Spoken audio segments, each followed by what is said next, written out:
কোচবিহার দক্ষিণে মাঠে নামলেন খোকন মিয়া। বাজার দখলে কংগ্রেসের ঝোড়ো প্রচার। দোকান থেকে দোকানে ভোটের ডাক। মানুষের ক্ষোভ সমস্যা কাঁধে তুলে নিতে চাইলেন প্রার্থী। বিধানসভা নির্বাচনের ঢাক বাজতেই কোচবিহার দক্ষিণে চলছে রাজনৈতিক পারদ। সেই উত্তাপের মাঝেই মঙ্গলবার রীতিমতো শক্তি প্রদর্শন করে ময়দানে নামলেন কংগ্রেস প্রার্থী খোকন মিয়া। জেলা কংগ্রেস কার্যালয়ের সামনে থেকে কর্মী সমর্থকদের বিশাল মিছিল নিয়ে শুরু হয় তার প্রচার। স্লোগানে মুখরিত রাস্তায় স্পষ্ট বার্তা, লড়াই জমে উঠেছে। এরপর ভবানীগঞ্জ বাজারে ঢুকে একেবারে জনতার দরজায় কড়া নাড়েন খোকন মিয়া।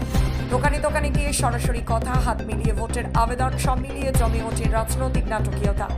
অনেকেই নিজেদের সমস্যা তুলে ধরেন, আর সেগুলো মন দিয়ে শোনার বার্তা দেন প্রার্থী। খোকন মিয়ার সাফ কথা, মানুষের পাশে দাঁড়াতে রাজনীতিতে উন্নয়নই লক্ষ্য। তবে ভোটের আগে প্রতিশ্রুতি কতটা বাস্তব হবে এখন সেটাই বড় প্রশ্ন। এদিনের প্রচারে কংগ্রেস কর্মীদের উপস্থিতি ছিল চোখে পড়ার মতো। গোটা কর্মসূচি ঘিরে এলাকায় তৈরি হয়েছে তীব্র রাজনৈতিক উত্তেজনা, ইঙ্গিত দিচ্ছে কোচবিহার দক্ষিণে লড়াই এখন হাড্ডাহাড্ডি হতে চলেছে। কুচবিহার শহর আমার মাতৃভূমি, ছোটবেলার শহর। এই শহরের প্রিয় ব্যবসায়ী, প্রিয় মানুষগুলোর আশীর্বাদ নিলাম, খুবই সাড়া পেয়েছি।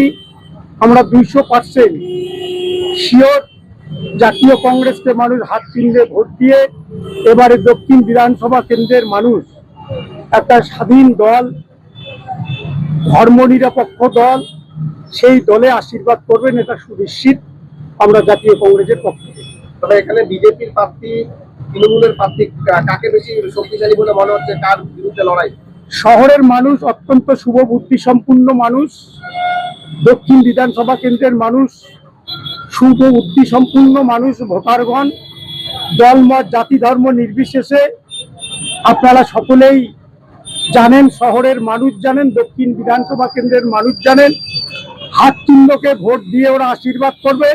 হাত চিহ্ন ছাড়া দক্ষিণ বিধানসভা কেন্দ্রের যে সমস্ত অন্যান্য দলের প্রার্থীরা রয়েছে, আপনারা মানুষকে জিজ্ঞাসা করে আপনারা দেখতে পারেন।